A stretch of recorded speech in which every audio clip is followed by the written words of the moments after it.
Hola a todos y bienvenidos a Economía Express, el podcast sobre economía de CaixaBank Research. El capítulo de hoy es el último de la temporada antes de las vacaciones de agosto, así que hemos pensado que sería interesante repasar los principales temas que hemos visto durante el año a modo cuaderno Santillana de verano, para que cuando llegue septiembre tengamos los conceptos claros y podamos afrontar el nuevo curso con unos buenos cimientos. Porque, como decía Antonio Machado, despacito y buena letra, que el hacer las cosas bien importa más que el hacerlas.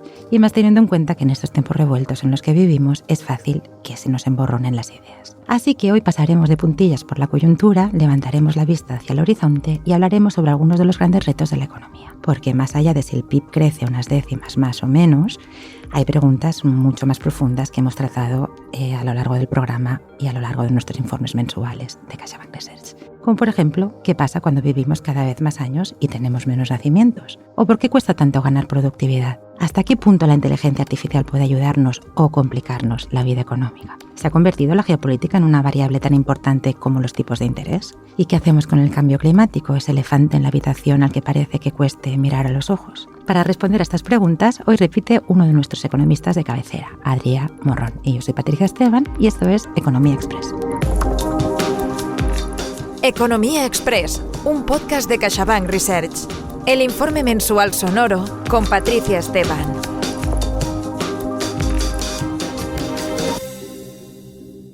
Muy buenos días y bienvenido otra vez al programa, Adrià. ¿Qué tal? Buen día, muchas gracias, Patricia. Muchas gracias a tú. Empecemos por la coyuntura, Adrià, aunque hoy hemos dicho que no queríamos quedarnos atrapados en ella. Pero bueno, es importante al menos tener 4 pinceladas para saber por dónde van los tiros. En las últimas semanas, el mundo ha seguido muy pendiente del estrecho de Hormuz, de los precios de la energía, los mercados financieros y de ese equilibrio tan frágil entre tensión y alivio que caracteriza el escenario internacional. Si tuvieras que hacer un diagnóstico general de este mes, ¿cuál sería? Yo diría que, a nivel estilizado, el gran mensaje es que la economía global está intentando encontrar un nuevo equilibrio y la geopolítica no deja de sacudirla. Si hablamos del siguiente dato, pasando de puntillas sobre la coyuntura, la gran clave es el conflicto en Oriente Próximo. El mes pasado Estados Unidos e Irán habían parado las hostilidades, el petróleo empezaba a fluir de nuevo por el estrecho de Hormuz, los precios de la energía cayeron con fuerza en los mercados financieros, hasta el punto de prácticamente normalizarse. Pero esta normalización se rompió en julio y a día de hoy volvemos a tener Hormuz cerrado, el petróleo ha subido de nuevo a los $90. La cuestión es si esta ruptura de la tregua en Oriente Próximo es parte de los altibajos propios de una desescalada que de hecho ya se preveía frágil, o si el conflicto realmente se va a prolongar. Esto me suena que lo comentábamos en el informe mensual de este mes de julio, que se decía que si en Estados Unidos e Irán consiguen, Israel también, consiguen consolidar un acuerdo, la economía española estaba demostrando en los últimos meses que tiene capacidad para seguir creciendo a un ritmo dinámico, pero mientras no sea así, seguimos bajo esta amenaza de un shock energético que puede presionar la inflación y la confianza, ¿no, Adrià? Y unos bancos centrales, entonces, priorizando la lucha contra la inflación y, por lo tanto, con la mirada hacia unos mayores tipos de interés. Esto respecto a Oriente Próximo. El segundo mensaje de la coyuntura es que Europa sigue en una encrucijada. Los últimos datos sugieren que, dado el contexto, la economía aguanta razonablemente bien en términos de PIB e inflación, pero en este mundo en transformación geoeconómica, tecnológica, energética, la posición y el liderazgo de Europa siguen siendo inciertos. Y no es que Europa no tenga músculo y potencial, que los tiene. Un buen ejemplo lo hemos analizado recientemente en el informe mensual, el equilibrio entre ahorro e inversión, y de hecho lo hemos analizado nosotros y muchos otros, como el propio informe Draghi. La cuestión es, en ese caso concreto, Europa ahorra mucho. En 2025, por dar una cifra, el ahorro bruto total de la eurozona alcanzó casi el 25% del PIB, pero no consigue transformarlo en una inversión que aumente la productividad.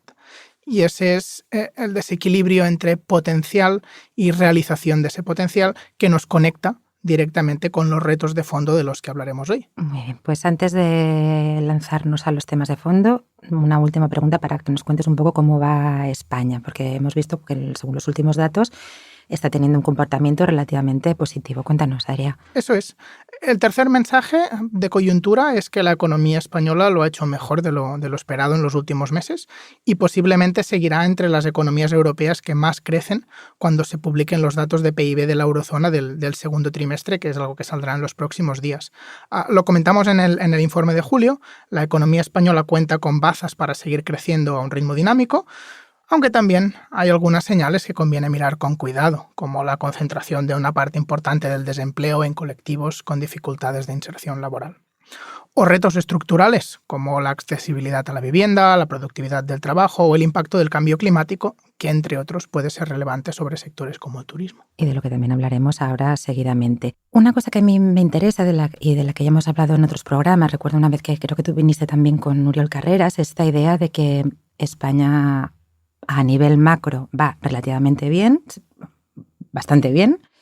El crecimiento, el empleo, el consumo, el turismo, etcétera, etcétera. Pero luego, cuando sales a la calle, muchas personas no perciben esta bonanza, ¿no? La vivienda, como comentabas, es inaccesible para muchos, los salarios no siempre alcanzan, en las redes siempre hay pues o medios de comunicación, algún influencer hablando de crisis galopantes, así hinchando las tintas de lo negativo, del crash que va a venir. ¿Cómo explicarías esta dicotomía o esta desconexión entre los datos macros y los datos a pie de calle?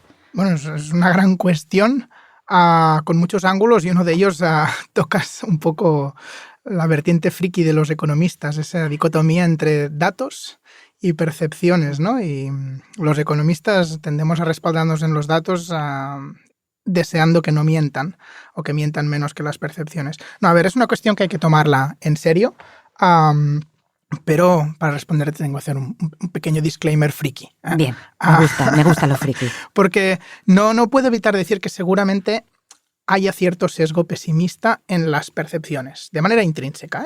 Es algo recurrente en las encuestas. La gente pone sistemáticamente mejor nota a su situación financiera individual que a la del conjunto de la economía. Y esto hay algún tipo de incoherencia ahí. Incluso por la parte del zeitgeist, por decirlo así, que dominan la calle, si quieres decirlo, o los medios o las redes, hay mucha evidencia, y cuando digo evidencia no es anecdótica, sino artículos académicos publicados y bien hechos, que lo que demuestra es que las historias con sentimiento negativo reciben más atención y circulan más. Por lo tanto, este tipo de sesgo humano, digamos, en qué tipo de noticia o narrativa nos atrae, seguramente también es parte de la historia de esa desconexión entre datos macro y percepciones individuales. Dicho esto, no todo es la percepción, y es verdad que la economía puede mejorar y al mismo tiempo muchas familias pueden seguir sintiendo presión. Pero una razón muy evidente es que las cifras que comentamos habitualmente los que seguimos la economía día a día son agregados como el PIB, y esto nos dice cómo avanza el conjunto de la economía, pero no nos dice de forma automática cómo se distribuye ese crecimiento ni lo que permite ese crecimiento. Si ese crecimiento permite acceder a una vivienda, formar un hogar, ahorrar, mejorar la calidad de vida o no. De hecho, hace unos meses, ¿no? Como estamos un poco repasando el curso, hace unos meses nuestro compañero Oriol Carreras le hacía esa misma pregunta y creo que lo explicaba muy bien. Él comparaba, para explicar esta desconexión, ¿no? Comparaba dos datos, de hecho. La evolución del consumo agregado de la economía española con la experiencia del consumo per cápita. Y como sospechaba que el tema iba a volver a salir hoy, me he hecho una chuleta de los últimos datos de Eurostat. Así que aquí va una pequeña batería de datos para actualizarlo. Bien. La comparativa es 2025 con 2007, la última gran crisis financiera contra donde más o menos estamos hoy.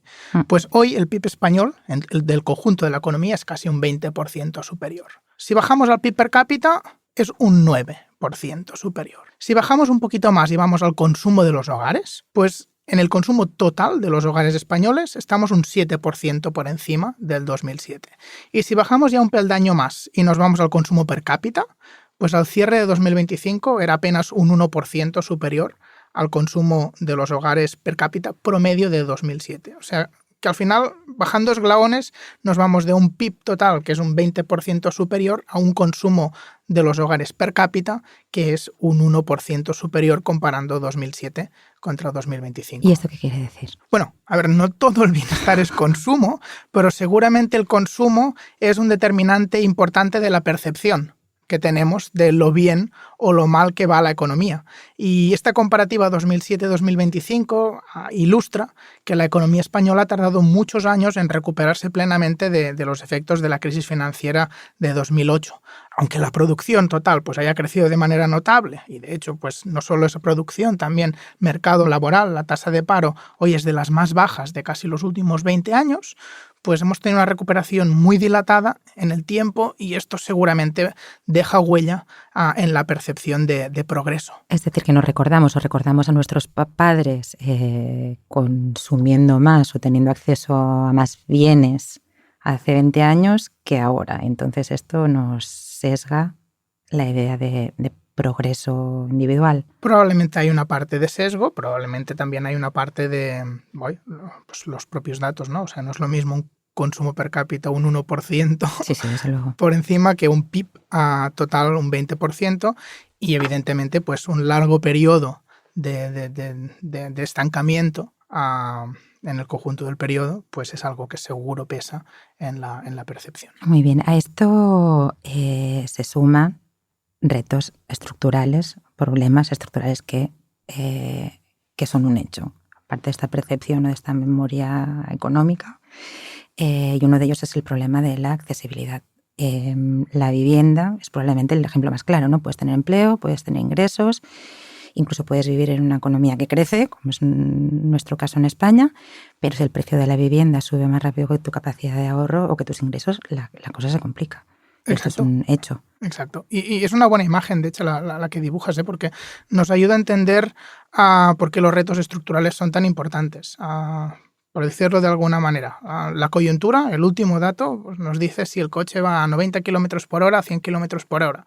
Pero los retos de fondo son esa carretera, ¿no? Y ese destino hacia el que vamos. Y los retos de fondo nos dicen si la carretera está bien diseñada, en buen estado, si el motor del coche es eficiente, si tenemos suficiente combustible para llegar a destino o si todos los pasajeros tienen cinturón de seguridad puesto. Qué gran metáfora. Y mira que no me gustan los coches, pero queda muy claro. Y si te parece, entremos ya en esta carretera larga y ver todos los baches o lo que podemos encontrarnos durante el camino. Primer gran reto. Envejecimiento, ¿qué te parece? Un temazo. Sí. Vivimos más años, ¿no? Esto ya lo vimos también en el programa, en uno de los informes mensuales de este curso. Vivimos más años en mejor salud, pero cada vez tenemos menos hijos. ¿Por qué? Explícanos, para los que no sepamos cómo funciona la demografía y cómo condiciona la economía, ¿por qué el envejecimiento es un reto económico tan importante? Porque cambia la estructura, la arquitectura básica de una economía.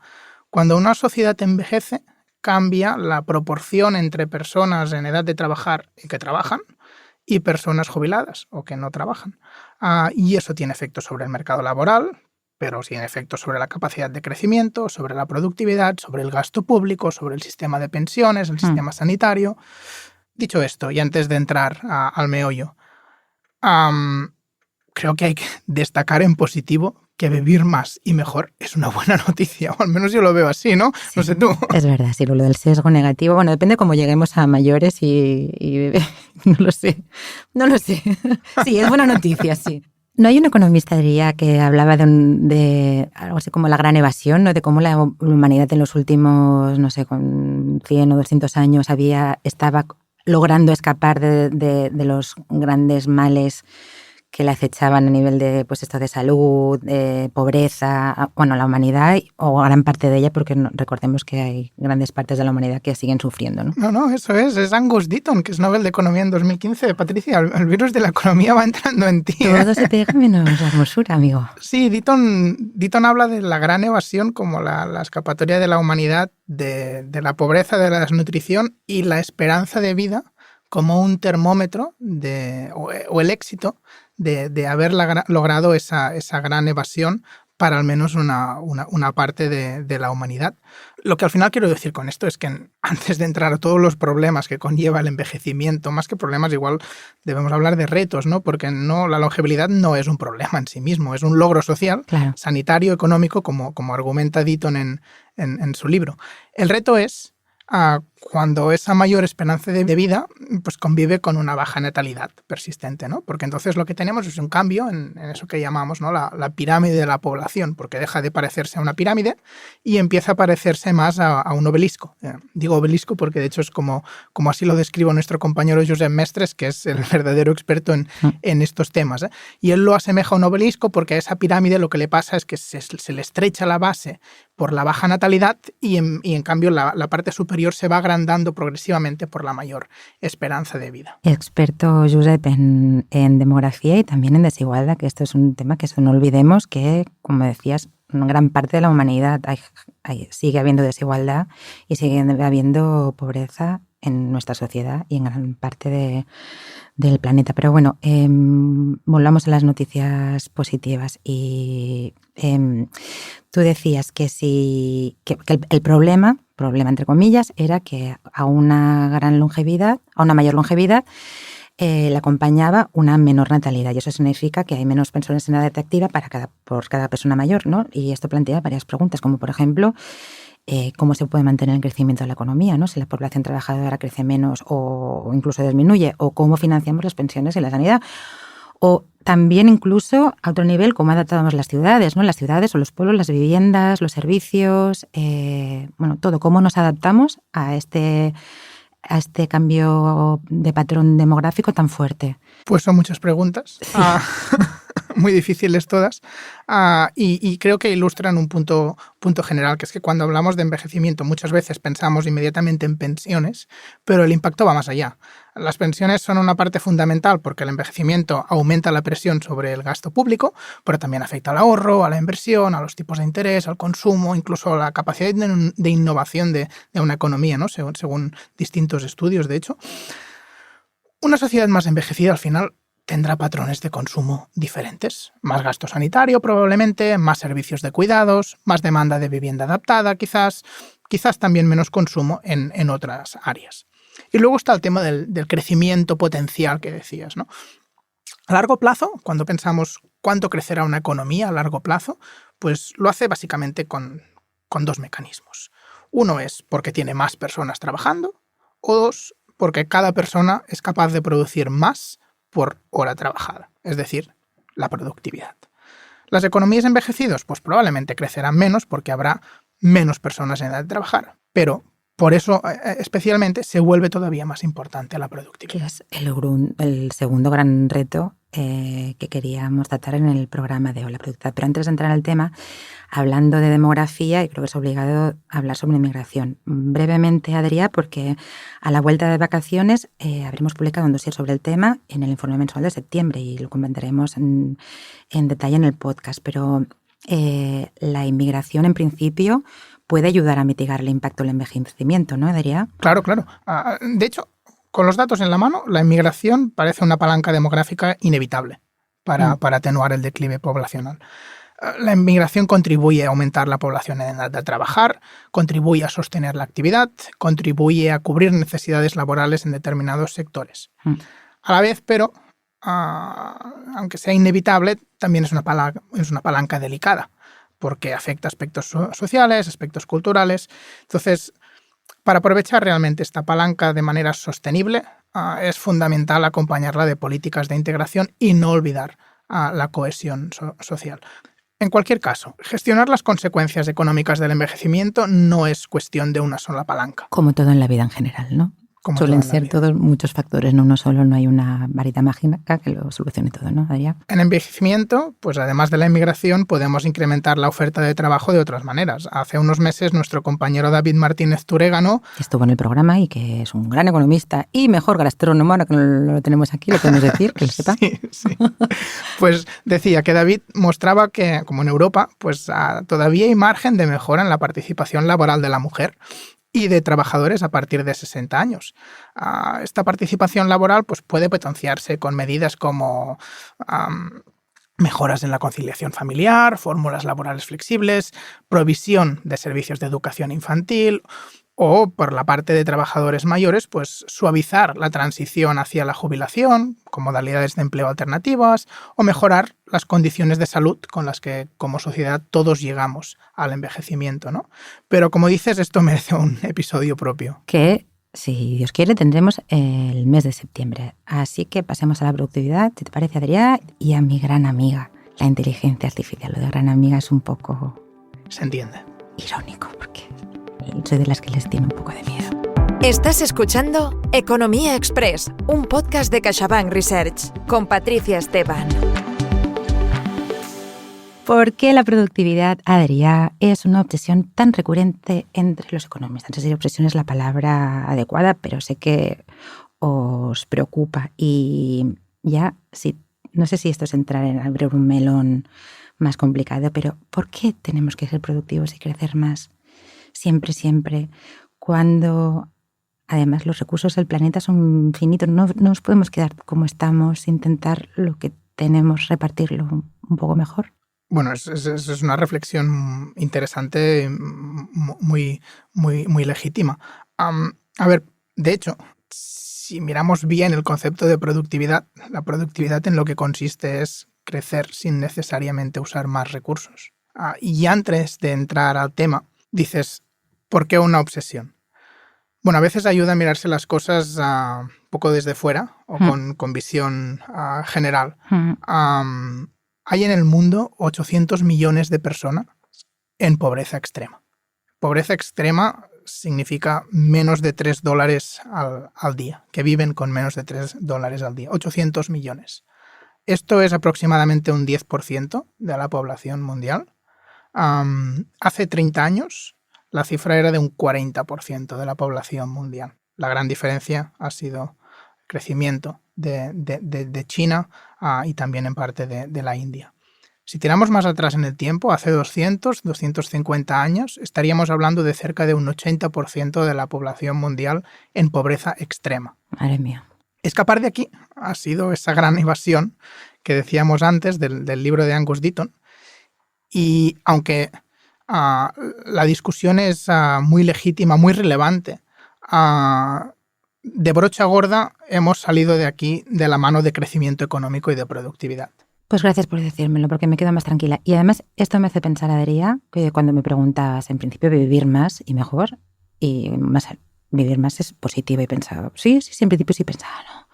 A lo mejor no tanto, pensando en mí misma, que a lo mejor no quiero llegar a los 90 años o a los 100, pero justita. Pero claro, perdón, lo de levantar la mirada es verdad. En el mundo hay gente cuya esperanza de vida, pues... 800 millones. Exacto. Son muchos millones. Son muchos millones, entonces sí. Son la población de Estados Unidos junta con la de la Unión Europea y más. Madre mía. Imagínate, ¿no? Todo Estados Unidos, toda la Unión Europea y más viviendo hoy en día en pobreza extrema, menos de $3 al día. Madre mía, me has dejado hecha polvo. A ver cómo lo podemos... ¿no? Sí, lo entiendo, lo entiendo. Sí. Entre no economistas, sino a nivel social. Totalmente y plenamente justificada. A ver cómo podemos remontar este dato tan terrible. Vamos a la productividad. Venga. Porque al final lo que quería decir con esto es la productividad es la base de la prosperidad de largo plazo. Lo ha sido así históricamente. Si queremos que los salarios reales aumenten, que las empresas sean más competitivas, que el Estado pueda financiar mejores servicios públicos, que la economía crezca sin desequilibrios, necesitamos producir más valor con los recursos que tenemos. A veces la productividad suena a concepto frío, casi de fábrica, ¿no? De ¿cuántas piezas produces por hora? Pero no es eso. Es un concepto mucho más amplio. Productividad significa usar mejor los recursos, reducir ineficiencias y aprovechar mejor el talento. No es trabajar más, es trabajar mejor. Pues me has convencido. Ya me gusta la productividad, mira que te digo. Pero aquí entra la inteligencia artificial, que ahí ya sabes que a mí me pone nerviosa, pero bueno, en principio nos debería ayudar a ser más productivos, ¿no? Y en mayo dedicamos un episodio también a la economía, a la economía, inteligencia artificial, decimos la economía de la IA. Exactamente. Y ahí explicamos que la inteligencia artificial, bueno, ya todos lo sabemos, ha dejado de ser una promesa lejana y ya está transformando nuestra forma de trabajar y de tomar decisiones. Cuéntanos qué bondades y qué peligros entraña la inteligencia artificial. Peligros ya sabemos que es una palabra muy fuerte, pero cuéntanos. A ver, empezando en positivo, la inteligencia artificial tiene mucho potencial porque, igual es un poco técnico, pero tiene rasgos de tecnología de propósito general. Esto significa que se puede aplicar en muchos sectores de manera casi generalizada, que tiene la capacidad de mejorar a ella misma la tecnología, de automejorarse, entre comillas, y que puede ser incluso catalizador de innovaciones. Ahora, tener potencial no implica que automáticamente vayamos a mejorar la productividad. Para que una tecnología transforme la economía no basta con existir, sino que tiene que adoptarse e integrarse bien en las organizaciones. Y no todos los usos de la IA necesariamente mejoran la productividad, ¿eh? La IA puede tener usos nocivos como la desinformación o los ciberataques. De hecho, es algo que repasábamos en el dossier, si me acuerdo bien, en el artículo de nuestro compañero Uriol Carreras, ¿no? Y lo llamaba las externalidades negativas de la IA. Y hay ejemplos muy interesantes, de hecho, esto te va a gustar, tú que eres amiga de la IA, te comento dos que te van a gustar. Mira, el primero es en Reino Unido. Recientemente el gobierno ha tenido que lanzar una herramienta de IA para gestionar oleadas de reclamaciones y objeciones a proyectos públicos que habían sido generados con IA y estaban colapsando partes de la administración. Madre mía. Otro caso interesante de externalidades lo tenemos en los procesos de selección y contratación de trabajadores, porque desde el punto de vista de alguien que solicita un trabajo, pues la IA es genial para escribir, por ejemplo, una carta de motivación, pero desde el punto de vista del Departamento de Recursos Humanos que evalúa esa carta y quiere inferir cuán bueno es el candidato a través de cuán buena es la carta, pues esa carta, al estar generado con IA, pierde valor. Y de hecho hay distintos estudios académicos que muestran que esa pérdida de valor tiene consecuencias negativas en las contrataciones. Claro, lo mismo imagino que también pasará en las universidades, ¿no? Con los trabajos, que esto hay que empezar a regular, que esto de hecho es lo que más me preocupa a mí, la falta de regulación todavía. Y... Les falta poco a tus hijos. Sí, exacto. Voy pensando en mis hijos también. Bueno, y también el impacto ecológico que tiene, ¿no? Que esto es un tema que a ver si ponemos toda esta tecnología de la inteligencia artificial a intentar revertir el cambio climático. Pero bueno, al cambio climático llegaremos un poquito más adelante, si te parece, Adrià. Inteligencia artificial y productividad. Habíamos comentado que muchas revoluciones tecnológicas han tardado décadas en reflejarse plenamente en las estadísticas de productividad. O sea que es algo que esto tardaremos en ver, ¿no? Sí, es algo que de hecho hemos comentado en anteriores podcasts probablemente o en los propios artículos de inteligencia artificial que publicamos, ¿no? Y, pues, los ejemplos clásicos son la electricidad o los ordenadores o Internet, ¿no? Primero llega la tecnología, luego las empresas y las personas aprenden a usarla, después cambian los procesos y se tardan años, décadas incluso en ver los efectos en las cifras agregadas macro. Y aparte de las mejoras en productividad, que ahora sabemos que es tan importante, no solo para los economistas, sino para el ciudadano de a pie, la mayoría precisamente de los ciudadanos de a pie nos preguntamos, estupendo que vaya bien la productividad, pero a ver, ¿qué pasa con mi trabajo? ¿No? El miedo de que las máquinas acaben sustituyéndonos a nosotros los humanos y más cuando vamos a vivir hasta los 150 años o 120 o los que sea. Bueno, puede ser una preocupación relevante. La IA puede sustituir algunas tareas, también es verdad que puede complementar otras y también puede crear nuevas ocupaciones. La clave está en distinguir entre tareas y empleos o ocupaciones, porque un empleo, como lo pensamos los economistas, es que un empleo, un puesto de trabajo, está compuesto por muchas tareas. Algunas las podremos automatizar, otras requieren criterio humano, interacción social, creatividad, responsabilidad, conocimiento del contexto en el que operamos. Y entonces, cuando tenemos en cuenta todo esto, pues el efecto neto sobre el empleo es ahora mismo ambiguo y muy difícil de predecir. De hecho, algo parecido pasa con el impacto sobre la desigualdad salarial, que también es un interrogante relevante, porque la IA es menos discriminatoria en términos de las ocupaciones a las que puede afectar que otras tecnologías anteriores. Están o estamos expuestos tanto trabajadores cualificados como no cualificados. Y en este sentido, pues esto puede limitar el aumento de la desigualdad que genere la nueva tecnología. También es verdad que los trabajadores cualificados pueden ser más propensos a beneficiarse de la complementariedad de la IA. Y algo parecido también aplica a trabajadores jóvenes, ¿no?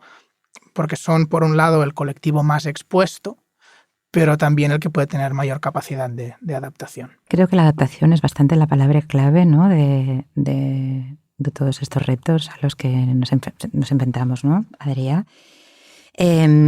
A ver, y para cerrar un poquito este tema, si unimos, por un lado, envejecimiento, que hemos tratado al principio, productividad, el mensaje sería un poco, ¿no? Que vamos a necesitar que cada trabajador genere más valor, ¿no? Porque, por un lado, la demografía lo exige y porque, en principio, la inteligencia artificial nos puede capacitar para hacerlo, ¿no? Exacto. Y lo queremos hacer no por hacerlo, sino para invertir en educación, tecnología, innovación, infraestructuras, transición energética, mejores instituciones. No son lujos, son la condición para sostener el bienestar en una sociedad más envejecida. Y además, más en un mundo cada vez más polarizado, ¿no? Aquí ya entramos en el, no sé, ya me he perdido, tercer o cuarto tema que llevamos así como reto, que es la geopolítica, ¿no? Estamos, como decíamos, en un mundo cada vez polarizado. Europa tiene que competir en la carrera tecnológica, reducir dependencias externas, aumentar su productividad, cumplir objetivos climáticos y, como bien decías, cuando hablas de las instituciones y de lo que queremos sostener su modelo social. Y esto nos lleva como decíamos, a la geopolítica. Aquí a mí me viene a la cabeza la célebre frase aquella de la campaña de Bill Clinton, no sé si en el 90, no sé si en el 92. ¿Es la economía? ¿Estúpido? Es la economía, estúpido. La idea, ¿no? Creo que era en un debate con George Bush padre, ¿no? Que decía que la idea detrás de este comentario era que George Bush se centraba mucho en política exterior, pero Clinton lo que venía a decir era, aquí lo que le preocupa a los ciudadanos es la economía cotidiana. Entonces decía, es la economía estúpida, pero ahora parece que justo han cambiado las tornas, ¿no? Y que podríamos darle la vuelta a la frase diciendo que es la geopolítica. Estúpido, no te lo digo. ¿Tiene sentido, Adrià, después de esta disertación, decir que la geopolítica se ha convertido en una variable económica de primer orden? Sí, claro, tiene mucho sentido. De hecho, tirando atrás, incluso una pregunta que antes decías de la obsesión por la productividad, la productividad también puede ser una obsesión o el crecimiento económico para Europa como manera de proteger nuestro estilo de vida en este mundo en el que la geopolítica es esa variable de primer orden que dices, ¿no? Durante décadas hemos operado bajo la idea de que la globalización avanzaría de manera estable, que el comercio internacional seguiría creciendo, que las cadenas de valor se volverían más y más eficientes, y hemos entendido eficiencia de una manera igual un poco reduccionista, como reducción de costes. Y esto ha cambiado. La guerra en Ucrania, las tensiones entre Estados Unidos y China, los conflictos en Oriente Próximo, los debates sobre autonomía estratégica, los aranceles de Trump, etcétera, etcétera, etcétera. Es una lista de eventos cada vez más recurrentes que nos demuestran que la geopolítica es un determinante clave de la economía y es un determinante que se ha vuelto más inestable en los últimos tiempos. Es decir, que una empresa ya no solo tiene que mirar, una empresa por decir algo, no tiene que mirar sus costes, sus clientes, su competencia, ¿no? Sino también si una ruta marítima, no sé, se tensiona, si un país impone aranceles, una materia prima, esto lo hemos visto, queda atrapada en una disputa internacional, ¿no? Ahora son pues todos estos factores son tan importantes, pues esto como acabar vendiendo al cliente el producto. Exacto. Y esa eficiencia entendida de manera reduccionista como minimizar costes no es el único criterio en el contexto actual, ¿no? Durante años es verdad que las cadenas de valor se han organizado buscando minimizar costes, pero ahora añadimos esa otra pregunta, ¿no? ¿Esas cadenas son resilientes? ¿Qué pasa si hay una guerra, una sanción, un bloqueo, una pandemia, una crisis energética, un cambio regulatorio? Esto está reordenando los patrones de comercio y eso implica costes. Duplicar proveedores, acercar la producción, acumular inventarios estratégicos, etcétera, etcétera, etcétera. Una manera de ponerlo es que tenemos un reto para encontrar un equilibrio entre eficiencia y seguridad, pero también podemos pensarlo como un concepto más amplio de eficiencia, que no es una eficiencia que pasa solo por reducir costes monetarios, entre comillas, sino que es una eficiencia que también busca reducir costes asociados a la disrupción de las cadenas de suministros. Y de la misma manera, un titular geopolítico puede terminar afectando ya no a una empresa, sino a una familia, ¿no? Que está pensando, por ejemplo, lo hemos visto en Hormuz, ¿no? O antes que también con la guerra de Ucrania, ¿no? Pues si se quiere cambiar un coche, ¿no? O si se va de vacaciones, ¿no? O sea, con lo que la geopolítica ya no es solo una sección del periódico, ¿no? De un titular, sino una variable económica que se cuelan en todas las decisiones del día a día. Vayamos al cuarto reto, cambio climático. O calentamiento global, que creo que es el término más preciso. Pero bueno, aquí además también, antes hablamos de Hormuz, la actualidad también nos la ha puesto, por desgracia, muy fácil, ¿no? Aunque ojalá no hubiera sido así. A finales de junio y principios de julio ha vivido Europa una ola de calor intensísima, ¿no? El programa de observación de la Tierra de la Unión Europea, esto lo he buscado antes, Copernicus, ha señalado que junio de 2026 fue el junio más cálido registrado en Europa Occidental y el segundo más cálido a nivel global. En Europa Occidental la temperatura media se ha situado 3,05 grados por encima de la media de 1991 y 2020. Han muerto, no sé si 10.000 personas en Francia, creí leer, bueno, las cifras por el calor. Y no hablemos también de los incendios graves que ha habido en España, con miles de hectáreas quemadas, cuando ni siquiera estamos en el mes de agosto. ¿Podemos decir, Adrià, como antes decíamos con la geopolítica, que el cambio climático ya es una variable macroeconómica más? Sí, y cada vez lo será más probablemente. No solo es un problema ambiental, sino que es un problema económico de primer orden, porque afecta a la salud, y a la agricultura, al turismo, la productividad laboral, infraestructuras, energía, finanzas públicas, etcétera, etcétera. No es una externalidad lejana, es algo que modifica ya las decisiones económicas. De hecho, en este informe mensual de junio hemos explicado un focus muy interesante sobre precisamente cambio climático y fidelización del turismo internacional en España. Y el mensaje es muy potente. Los turistas que experimentan temperaturas excepcionalmente elevadas durante su estancia en España muestran una menor propensión a regresar. En concreto, con datos de 2024 y 2025, cuando la desviación de la temperatura media respecto a su referencia histórica superaba los 8 grados, la probabilidad de repetir visitas se reducía un 14%.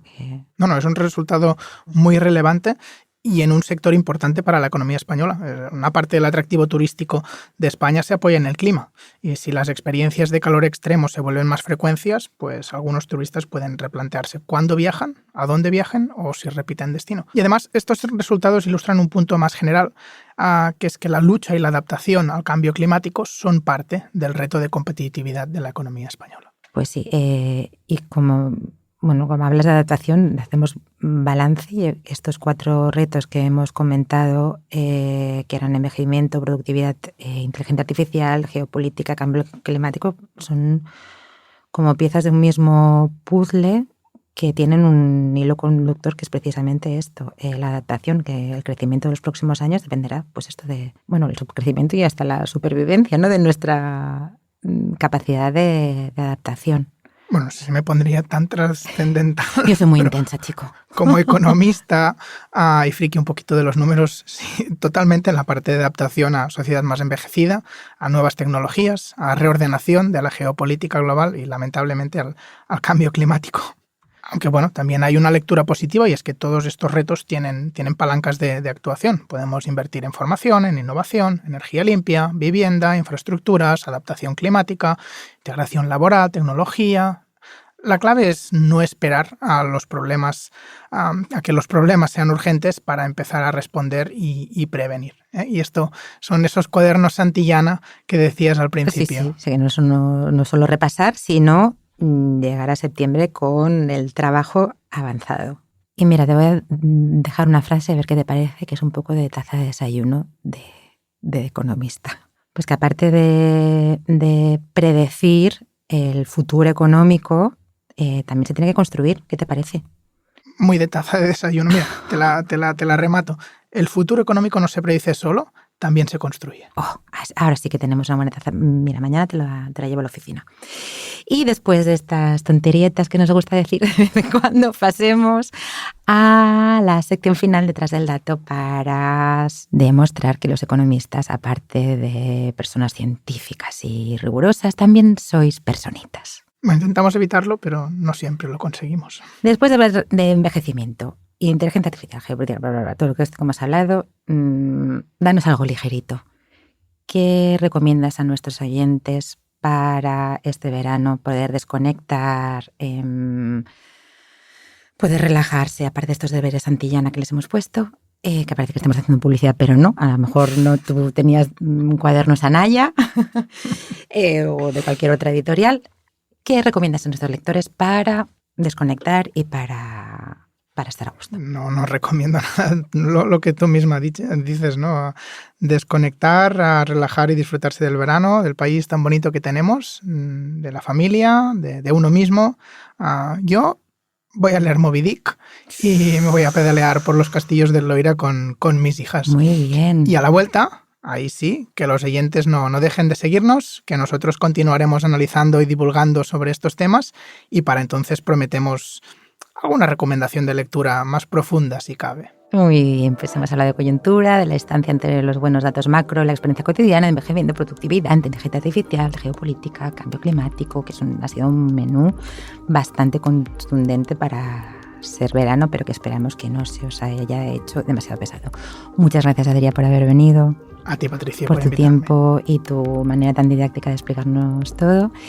Y como decía Adrià, recordaos a todos que podéis encontrar el informe mensual de julio y todos los análisis de CaixaBank Research en nuestra web y que volveremos en septiembre con más economía explicada con calma, con contexto, con nuestros fantásticos economistas y también con un poquito de alegría. Un abrazo muy fuerte a todos, un feliz verano, feliz mes de agosto y hasta el próximo Economía Express. Economía Express, el podcast de CaixaBank Research con Patricia Esteban. Encuentra todos los episodios en Spotify, iVoox, Apple Podcast y página web www.caixabankresearch.com.